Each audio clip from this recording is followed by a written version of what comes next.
Diputado Cano, el PRI parece atrapado entre los diputados que dicen bajemos el IVA y los gobernadores que dicen, señores, el IVA no se toca porque nos pegan a nosotros.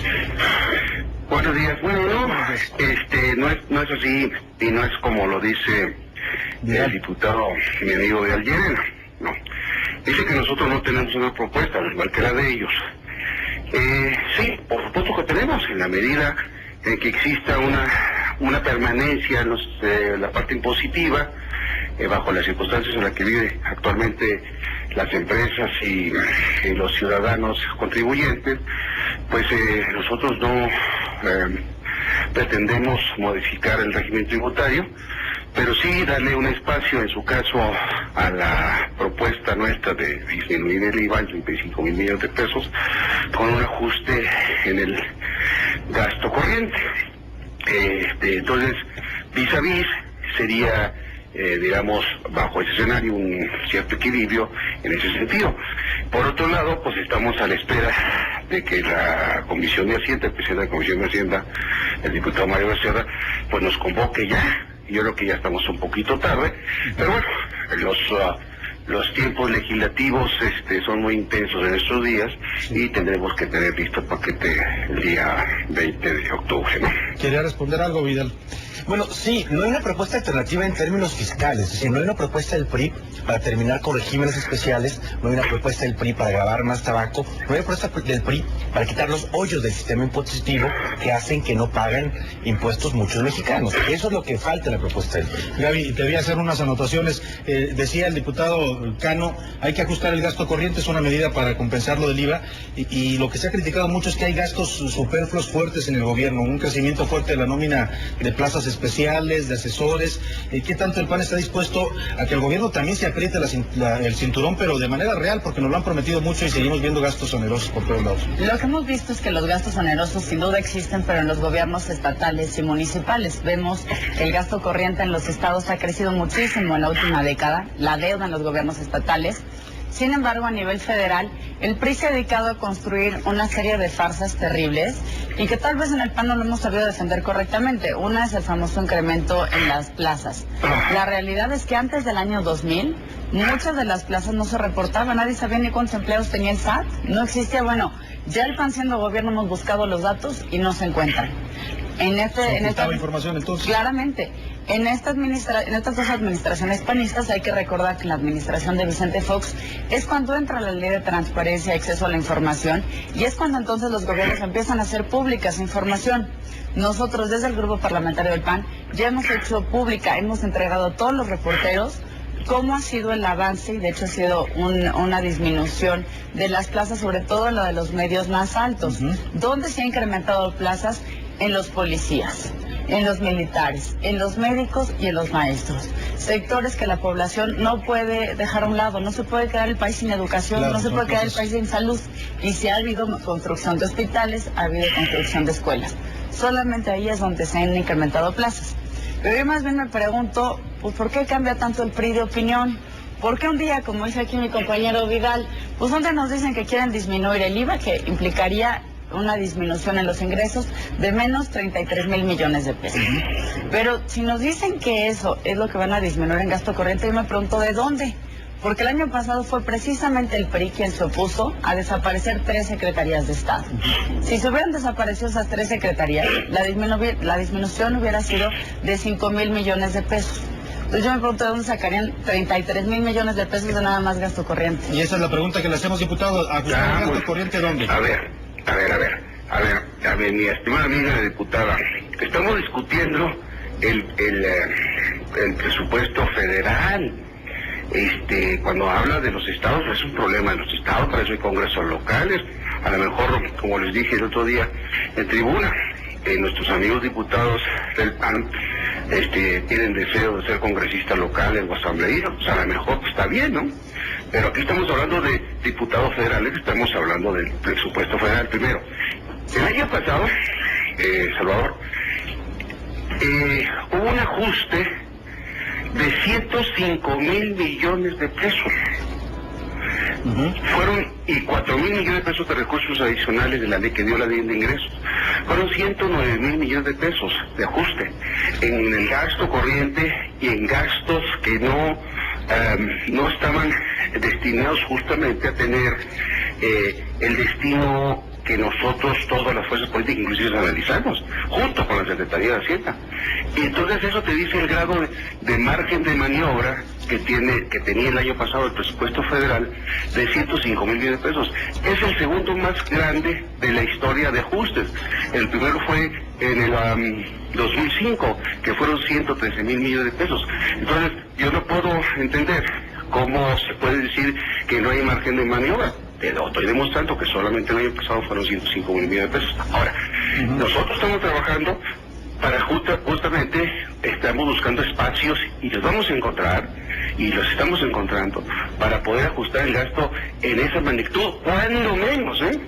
Entonces, pues nos remitiremos a la hora que veamos el presupuesto, antes del día 15, el 15 de noviembre, para ver de dónde salen esos recursos, ¿no? Vidal, los acentos del PRD. Sí. Bueno, aquí hay que hacer un punto, es decir, es muy arriesgado disminuir los impuestos en un país en donde la plataforma petrolera ha caído de manera tan importante sin proponer otra alternativa.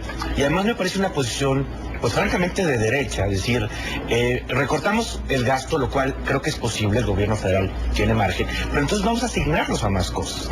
Los 35,000 millones del IVA servirían solamente eso, para un programa universal de becas en preparatoria y para darle una beca de al menos medio salario mínimo a todo adulto mayor de este país. Entonces, bueno, más bien usamos el gasto para atender demandas. En ese sentido, nosotros vamos a hacer 3 propuestas el próximo jueves de ley. Una es modificar la ley de responsabilidad hacendaria para que la de Cámara de Diputados tenga la responsabilidad de utilizar evaluaciones e indicadores de gasto a la hora de asignar presupuesto. Porque ya basta esta feria que organizamos todos los años y nos asignamos dinero. Una rebatinga sin realmente tener elementos de asignación. Segundo, vamos a proponer un cambio constitucional para que el gobierno pueda legislar en materia de evaluación y fiscalización de gasto. De tal manera que podamos tener una ley general de fiscalización y evaluación, y entonces el gasto público sea fiscalizado y evaluado igual en todas las entidades del país. Y tercero, una iniciativa para que la ley de coordinación fiscal entrega a los diputados, bueno, el gobierno puede entregar a los diputados las fórmulas y las variables de asignación. Creo que esto le daría mucha transparencia al presupuesto. Entonces ahí están las propuestas. Gaby, ¿tu conclusión? Bueno, primero aclararle a mi amigo Cano Vélez que nos interesa a nosotros en el PAN qué pasa en los estados, porque más del 40% del presupuesto federal, estamos hablando prácticamente la mitad del presupuesto, se va a los estados. ¿Cómo no nos va a preocupar cómo se fiscaliza, cómo se gasta, cómo se transparenta? Claro que debe preocuparnos a dónde van esos recursos, porque vienen de los impuestos de la gente a la que representamos. Sin duda, para nosotros en el PAN es fundamental que podamos entrar tanto en la parte de ingresos como en el presupuesto a temas muy importantes para la gente, como es la transparencia en lugares donde todavía no llega, como son precisamente las aportaciones a los estados, las nóminas que en muchos de los estados no se han transparentado, lo que está sucediendo con fideicomisos, el caso de la deuda que es preocupante, los sistemas de pensiones locales. Claro que hay que entrarle porque nos preocupa a la población, pero sin duda la apuesta más importante está por lograr un paquete económico responsable, pero que atienda además las necesidades de los más pobres. Vamos por fortalecer los programas sociales que han sido además pues muy exitosos en términos de cobertura, en términos de apoyo a la sociedad, como son el Seguro Popular. Queremos que haya una cobertura total en materia de salud. Queremos también entrar de manera muy fuerte al Instituto Mexicano del Seguro Social. Creemos que es fundamental. Y sin duda mantener y cuidar el presupuesto de los programas que han sido de combate a la pobreza y que están bien calificados como oportunidades. Y además se necesita mucho. Por último, diputado Cano Vélez. Bueno, ciertamente a todos los mexicanos nos debe preocupar qué pasa en el gasto federal, estatal y municipal. Yo nomás señalo que nosotros somos diputados federales y lo que se transfiere a los estados, que es básicamente lo que tiene libre disposición, es parte de la ley de conversión fiscal del ramo 28. Y los demás recursos son recursos federalizados que van con las normas de tipo federal. Pero bueno, es otra discusión. Yo también estoy de acuerdo con el diputado Vidal de que hay que legislar en la materia, lo que él ha mencionado en materia, por ejemplo, de transparencia, de subejercicios. Por ejemplo, si nos vamos un poquito al tema de transparencia, si bien es cierto que el presidente Fox incorporó la ley de transparencia, como lo decía la diputada Gabriela Cuevas, pues también es cierto que veamos las resoluciones del IFAI, hagamos un recuento, y no son del todo muy favorables al gobierno federal. Existen muchas controversias y marrullerías por parte del gobierno federal de las dependencias para no entregar la información que los ciudadanos solicitan a través del IFAI, y hay muchas resoluciones del IFAI y no lo entregan como debe ser. Y parece ser que es doble discurso si vemos que el presupuesto del IFAI, el Ejecutivo Federal solamente lo mandó con un incremento de 15 millones, cuando ellos están solicitando un poco más de 200 millones de pesos para poder tener los instrumentos, los elementos y el crecimiento que requiere una institución tan importante como esto, que es un instrumento de la democracia y la transparencia y rendición de cuentas que tienen los ciudadanos. Entonces, todo ese tipo de cosas las tenemos que revisar, pero yo coincido en lo general de que hay que ver con mucho cuidado toda la normatividad que mencionó el diputado Hidalgo, algunas otras que tenemos nosotros y yo en particular en materia de su ejercicio, ¿no? Muy bien, pues ahí está, por lo pronto hay algunas coincidencias, también hay sus diferencias, ya tendrán que entrar a esta fase ya de tomar definiciones. Yo les pregunto muy rápido a los tres, ¿van a permitir este sangrado mensual que nos hacen a los ciudadanos con el aumento de las gasolinas? ¿Se vale cuando nos dijeron que el aumento era para nivelar los precios de la gasolina en México y ya pasamos, ya están más caras que en Estados Unidos y nos siguen cobrando el aumento mensual? Yo creo que ahí, bueno, es una facultad del Ejecutivo, habría que decirlo, el Ejecutivo lo decide. Creo que una fórmula pudiera ser una alternativa, una fórmula en la cual se limite esta facultad, creo que sería lo más razonable. Pues sí, porque nos siguen aplicando un aumento que yo no le veo una justificación, es decir, ¿por qué tenemos que pagar las gasolinas ya más caras que en otras partes del mundo, no? Sin duda tendremos que revisarlo porque, pues por un lado tenemos un precio del petróleo, tenemos refinación que no es además de lo más rentable en el mundo, nuestra refinación es cara. Sí, tenemos problemas, no han hecho la refinería. Exacto, bueno, no solamente la refinería, aunque se construyera, refinar en México es caro. Claro. Por problemas operativos, sindicales, etcétera, pero es caro. Lo que yo creo que tenemos que buscar es primero cómo logramos beneficiar a la población y cómo logramos que la gasolina no sea un impedimento para el crecimiento económico, sino por el contrario, que pueda convertirse en un motor, pero que no cuesta a todos los mexicanos, porque al final consume más gasolina quien más dinero tiene. Eso sí, los que Entonces no tienen tenemos por qué subsidiar a las personas que tienen más recursos.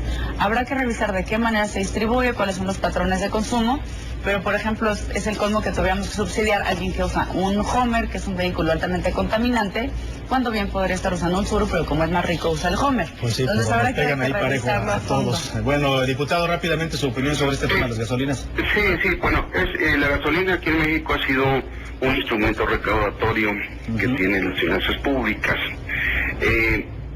Ciertamente tiene su complejidad.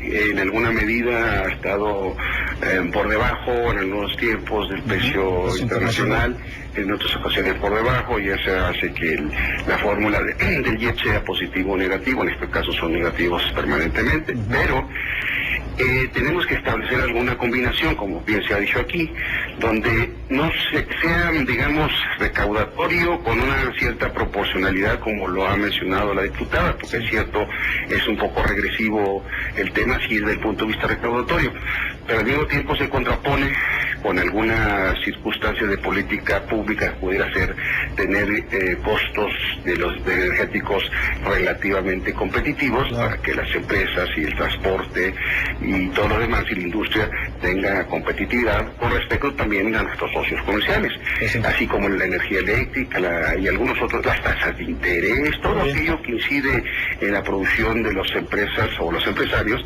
están en clara desventaja con los la competencia internacional, claro. Diputado, muchas gracias al diputado Luis Alberto Cano del PRI, a Vidal Llerenas del PRD y a Gaby Cuevas del PAN. Muchas gracias. Muchas gracias. Luis Alberto Cano, el diputado. Muchas gracias a los tres por haber estado en esta mesa.